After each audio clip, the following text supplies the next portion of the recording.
Double chocolate cake ഉണ്ടാക്കാൻ ഒരു cake mix എടുക്കാം, ഒരു ഗ്ലാസ് പാലെടുക്കാം, വെജിറ്റബിൾ ഓയിൽ ആൻഡ് 2 eggs. അപ്പോൾ അതിനെ മോട്ടട്ടക്കട്ടക്കൂന്ന് പറഞ്ഞേക്ക് പൊട്ടിച്ചൊഴിക്കുക. അതോടൊപ്പം തന്നെ ഒരു ഗ്ലാസ് പാലങ്ങോട്ട് ചേർക്കുക. പിന്നീട് നമുക്ക് വേണ്ടത് ഒരു ഗ്ലാസ് വെജിറ്റബിൾ ഓയിൽ, അതും അങ്ങ് ഒഴിക്കുക. പിന്നീട് നമുക്ക് വേണ്ടത് നമ്മുടെ കേക്ക് മിക്സാണ്. ആ ഒരു പൗഡർ കൂടി അങ്ങ് ചടക്കും എന്ന് പറഞ്ഞെങ്കിൽ നന്നായിട്ട് അങ്ങ് ഇളക്കി. എനിക്ക് അളവൊന്നുമില്ല, ഞാൻ ചുമ്മാ അങ്ങിട്ട് നമ്മൾക്ക് ആ ഒരു കൺസിസ്റ്റൻസി ഉണ്ടല്ലോ, ആ കേക്കാവുന്നൊരു ഒരു പാകം. സോ അതുവരെ നമ്മൾ അങ്ങ് ആക്കി അങ്ങ് എടുക്കുക. അതിലേക്ക് കുറച്ച് പൊടി അങ്ങ് ചേർത്ത് എടുക്കാണ്ട് എന്തത്തോളം എടുക്കാം അത്രത്തോളം എടുക്കുക. ബിക്കോസ് നമ്മുടെ കയ്യിൽ മറ്റേ മിക്സ് ചെയ്യുന്ന സാധനമൊന്നുമില്ല. സോ നമ്മൾ ഇതുകൊണ്ട് യൂസ് ചെയ്യുന്നു. അതോടൊപ്പം അലൂമിനിയം ഫോയിൽ എടുക്കുന്നു. നമ്മൾ അതിനകത്തേക്ക് ഇതെല്ലാം കൂടി അങ്ങ് ഒഴിച്ച് വയ്ക്കാം.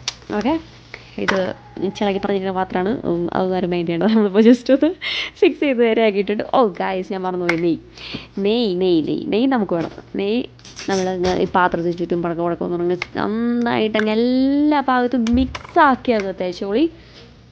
സോ ഞാൻ പ്രത്യേകിച്ച് വേറെ പാത്രം എടുക്കാൻ പോവില്ല, അതിനിടപ്പിൽ തന്നെ ഇരിക്കുന്നത് അങ്ങ് തേച്ച് വെക്കുക. അങ്ങനെ കഴിയണ്ടേ. അപ്പോൾ ഞാൻ തന്നെ അതൊക്കെ അങ്ങ് തേച്ച് പിടിപ്പിച്ചു.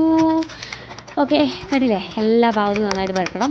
ഇനി നമ്മൾ അതിനകത്തേക്ക് നമ്മൾ ഉണ്ടാക്കി വെച്ചിരിക്കുന്ന മിക്സ് നന്നായിട്ട് അങ്ങ് ചേർക്കാം. അതിന് മുമ്പാണ് ഞാൻ എൻ്റെ ഗീ പാത്രം അടച്ചു വെക്കട്ടെ, അല്ലെങ്കിൽ സമയം കിട്ടില്ല. ഓക്കെ, അപ്പോൾ ഞാൻ ഉണ്ടാക്കി വെച്ച മിക്സ് എൻ്റെ പാത്രത്തിൻ്റെ വില വരുന്നുണ്ട് ഗൈസ്, പുത്തൻ പാത്രമാണ്. അപ്പോൾ ആ കേക്ക് മിക്സ് അങ്ങ് ചേർക്കുക. ഉണ്ടാക്കി വെച്ചിരിക്കുന്ന ബാറ്റർ നന്നായിട്ട് അങ്ങ് ഒഴിക്കുക. എത്രത്തോളം നന്നായിട്ട് ഇങ്ങനെ കൊട്ടിയൊക്കെ നേരെ ആക്കി ഓട്ടയും ഇതൊന്നും ഇല്ലാതെ കിട്ടും. ബട്ട് ഞാൻ അത്രയും കൊട്ടിയില്ല. ഇതങ്ങോട്ട് ജസ്റ്റ് അങ്ങ് ഒഴിച്ചു. ജസ്റ്റ് ഒന്ന് ടപ്പേ ചെയ്ത് കൊണ്ട് കൊട്ടി. ഇതിനെപ്പറ്റി ഒരു ധാരണയില്ല, ബിക്കോസ് ഇതിൻ്റെ ഫസ്റ്റ് കേക്കാണ് ഗൈസ്. ഒരു ഫസ്റ്റ് കേക്ക് മേക്കിംഗ് ആണ് ഗൈസ്.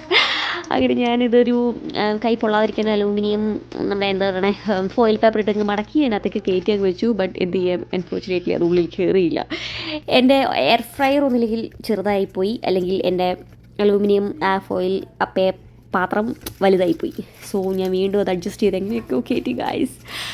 ഓക്കെ, അപ്പോൾ അങ്ങനെ ഞാൻ അഡ്ജസ്റ്റ് ചെയ്യാൻ വെച്ചിരുന്ന ആ ഒരു സാധനം ഇങ്ങനെ എടുത്തു. വേണ്ടി ഞാൻ വെച്ചു അതെടുത്ത് കളഞ്ഞാലോ, കളയണ്ട, പിന്നെ ആവശ്യം പറ്റും കൂടെ വെച്ചേക്കാം. ഓക്കെ, ഇനി നേരെ നമ്മുടെ ഫ്രയറിലേക്ക് കയറ്റി ആകെ ബേക്കിംഗ് ഓപ്ഷൻ കൊടുക്കുക. ഒരു 180 ഡിഗ്രിയിൽ 20 മിനിറ്റ്സ് പോലെ അതിനോട് പോലെ 10 മിനിറ്റ്സ് എക്സ്ട്രാ ആഡ് ചെയ്യണമെന്ന് ഞാനിവിടെ കാണിക്കുന്നില്ല. സോ ഞാനതങ്ങ് എയർ ഫ്രയർ ഓൺ ചെയ്തു. ഇനി നമുക്ക് അതിന് വേണ്ടിയിട്ട് വെയിറ്റ് ചെയ്യാം.